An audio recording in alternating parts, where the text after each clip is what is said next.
pagi, berjumpa lagi kita di channel yang luar biasa ini, channel Penuh Kreatif.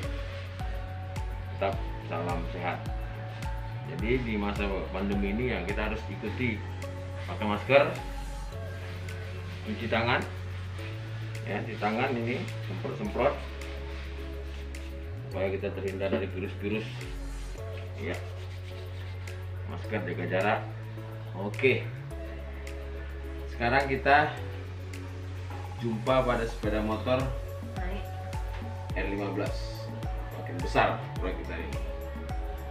R15. Jadi ini kondisinya ini berdebu.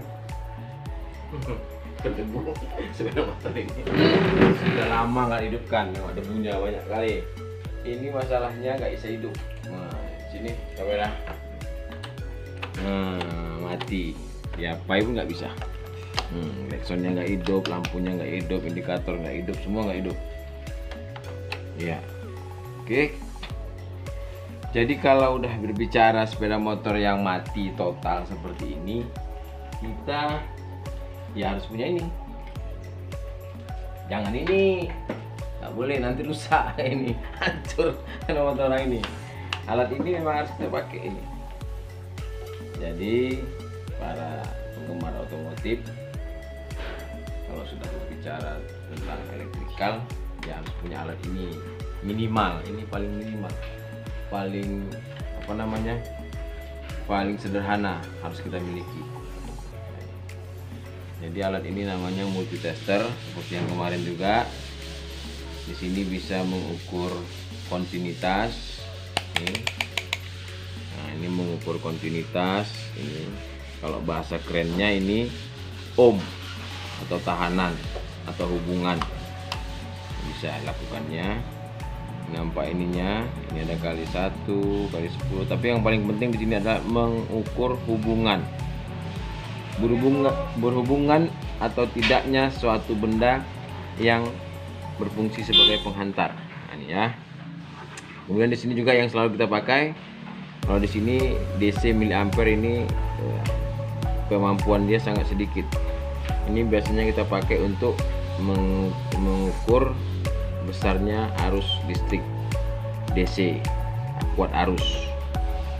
Ini biasa dipakai untuk memeriksa kebocoran tegangan karena kecil, miliampere. Kemudian kita putar lagi ya, searah dengan putaran jarum jam.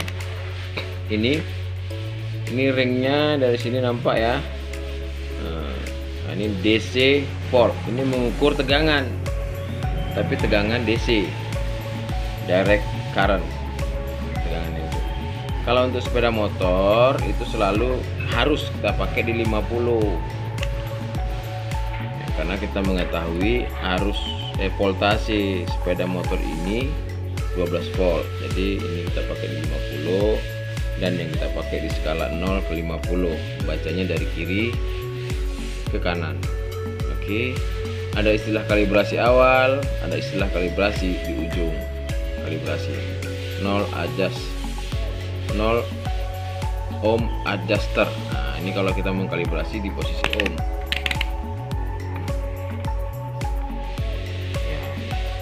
Ini kita putar sampai dia ke angka 0, atau kita cek dulu alat kita ini hidup apa enggak. Jadi kalau dia nggak bisa ke ujung, nah, kemarin juga multi ini juga menggunakan baterai dalamnya, jadi mungkin baterainya sudah lemah, tapi yang penting dia masih bisa berfungsi, masih bisa menunjukkan kepada kita hubungan. Oke, itu. Selanjutnya, kalau ini mati, nggak bisa hidup sama sekali, yang kita cek pertama adalah bagian yang termudah. Nanti kita cerita masalah kerusakannya itu apakah kunci kontak atau baterai atau fuse. Nah, nanti akan berkembang lagi. Kalau yang kita perhitungkan dari awal tadi itu tidak rusak, ya berkembang terus. Jadi pertama kita cari dulu di mana baterainya.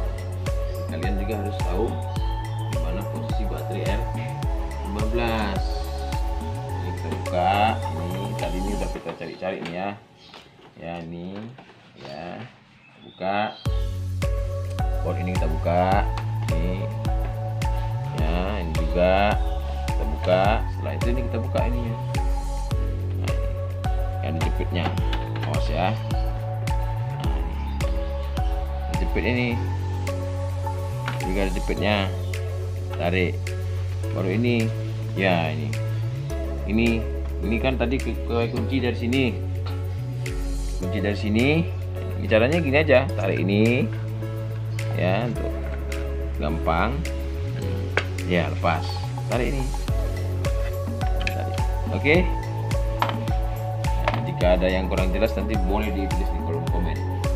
Kemudian kalau sepeda motor jenis ini selalu banyak menggunakan kunci L heksagonal. Ini udah kita kenalkan tadi. Kita buka kan tempat duduk ini, karena baterai untuk R15 ini telah terletak di bawah jok. Nah, tarik. Sini ada, ini namanya relay starter. Ini relay starter. Ini ada spring, main fuse, spring utama. Di sini ada. Ini informasi dari yang punya, udah selalu ganti baterai, selalu seperti ini. Udah dibawa kemana juga ini sepeda motor ini, betulinya bentar hidup bentar enggak, kontak-kontak katanya. Nah, ini baterai, kita bukalah ininya. Jadi ini relay starter tadi ya, relay starter ini kita cabut aja. Jadi proyek kita pertama ini apa namanya, mengukur tegangan baterai,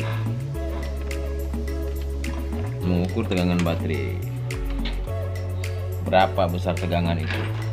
Jadi tegangan baterai pada sepeda motor ini, tegangan baterai yang baik itu tidak boleh kurang dari 12,4 volt. Oke, perhatikan, ini yang paling penting penggunaan alat ini. Jangan dia sampai rusak, dan kita juga harus mengetahui dengan benar cara penggunaan bukti tester ini. Kita putarkan ke DC 50 volt. Nah, ini DC 50 volt. Ini positif. Ini ada simbol positifnya. Tengok dulu, jangan nanti di sini dipasangkan kawan, awak pun salah. Nah, selalu tengok simbol positif dan negatif. Oke, kita ukur. Kita mengukur tegangan baterai. Satu positif, ke negatif, satu ke positif. Perhatikan. Oke, baterainya ini 12 volt, hampir 13 volt. Dapat kita simpulkan baterai sepeda motor ini dalam keadaan baik. Oke. Ya, oke, baterainya dalam keadaan oke. Oke, kita lanjut. Tapi ini masih juga nggak bisa hidup.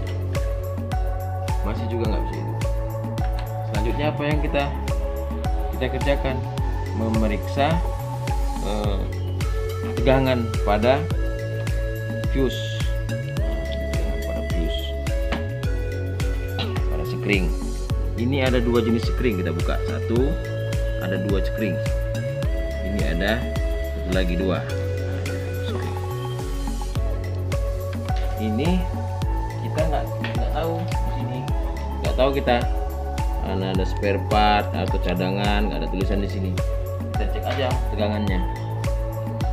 Ya, ini paling penting, tegangan. Ingat, tegangan. Jadi pada fuse atau spring itu selalu positif. Ya, pada fuse itu selalu positif.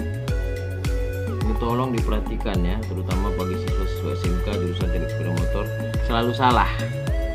Jadi asal nampak fuse gini, ini nggak bisa.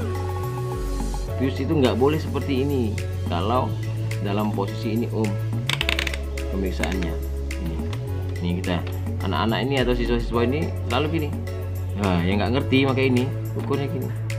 Ini nggak boleh. Di sini ada tegangan karena terpasang pada sistem, pada rangkaian.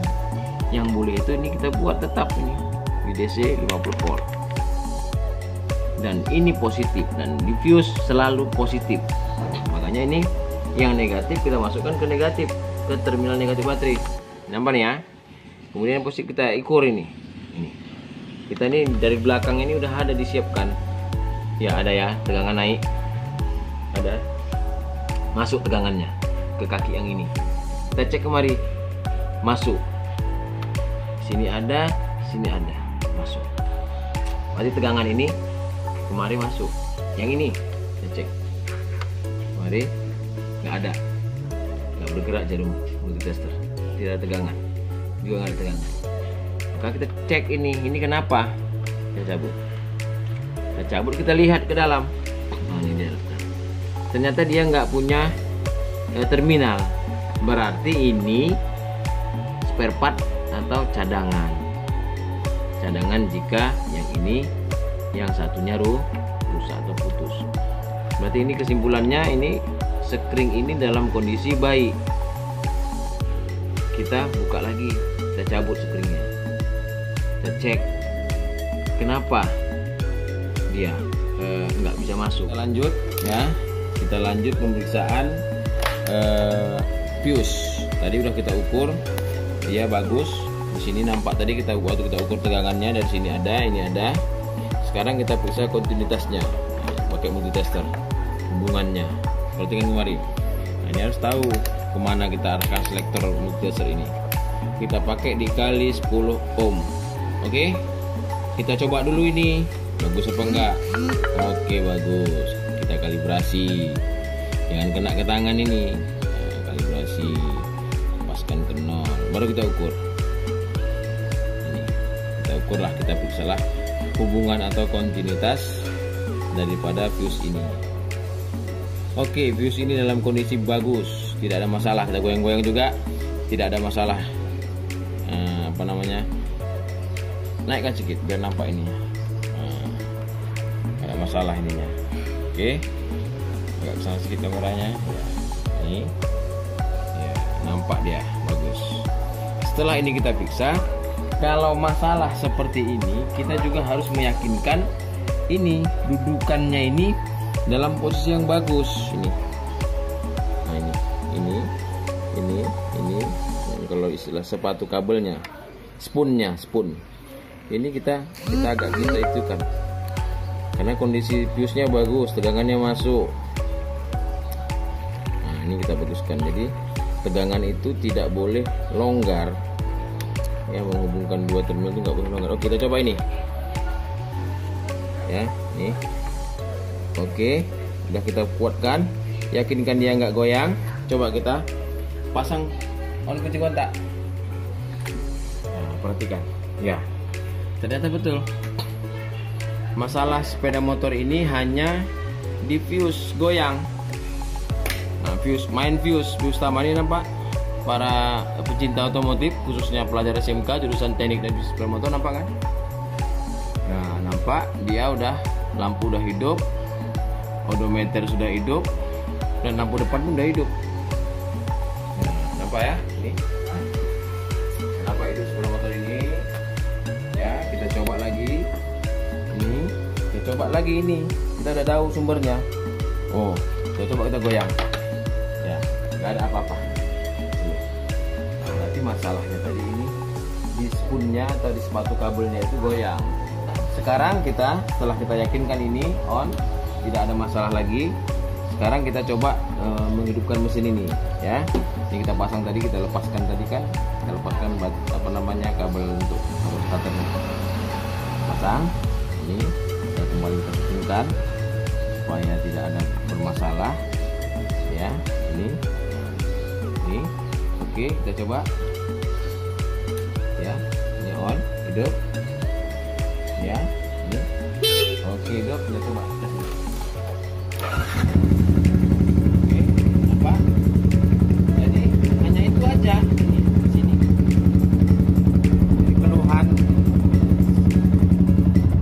Keluhan yang punya sepeda motor ini selalu mati tiba-tiba mati, nanti hidup lagi, mati, hidup lagi, udah dibawa juga ke bengkel, diganti baterainya, katanya sepeda motornya terlalu besar.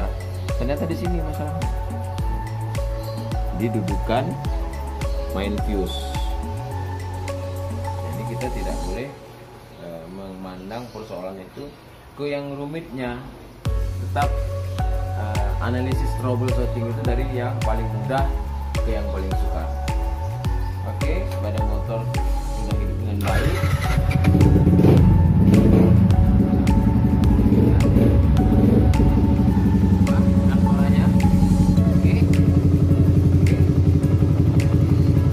demikianlah apa namanya troubleshooting yang kita pelajari atau kita kerjakan tadi pada unit